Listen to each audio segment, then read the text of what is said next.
Hi, my name is Brian Colbert and I'm author of the book From Ordinary to Extraordinary, the book that teaches you how to use your mind to be more successful in life.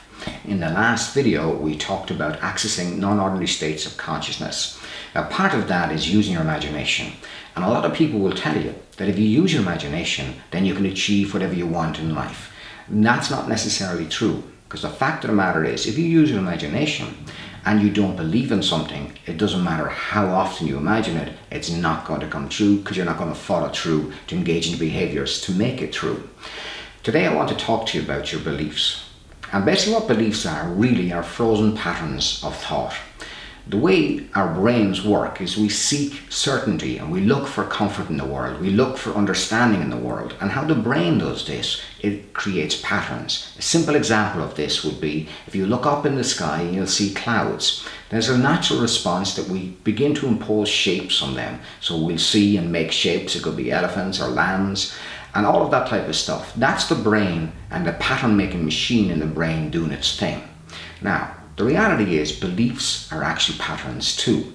So what tends to happen is that when we engage in the world, when we engage in reality, we interact with circumstances, situations, and we have experiences. From those experiences, we begin to make and create and apply meaning to them. These meanings become patterns and become effectively automated in the brain.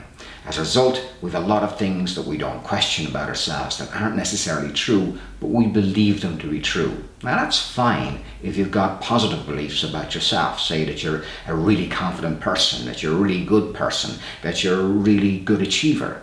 They're positive distortions inside the brain that help you and empower you. But then there's the other side. The side that says that you don't believe in yourself, that you've low self-esteem, that you're not good enough, or that you could never succeed, or that you couldn't be extraordinary. The reality is they're equally well distortions in the brain. So let me tell you just a little technique to be able to look closer at how you're actually building these assumptions, building these generalizations inside your brain. There are effectively three filters that take place in order for us to feel that certainty which the brain is searching for, which literally translates into a belief system. Effectively, when we interact with the world, we delete some information, which means we leave it out.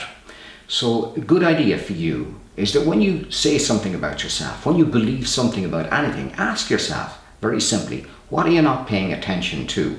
What is it that's missing in your equation? So if you believe you're not confident, basically, what is it that you're not paying attention to? Are you paying attention only to the times that when you weren't confident? Are there other times when you have been confident?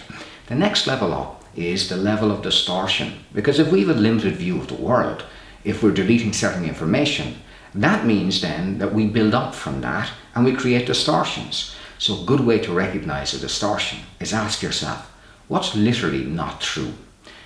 Begin to think about it. If you say that you're running around like crazy, are you actually running around like crazy? Because if you're not, then that's literally not true. So begin to challenge not only what's missing, what you're not paying attention to, what's literally not true, and then go for the third filter that's used, which is the generalization filter.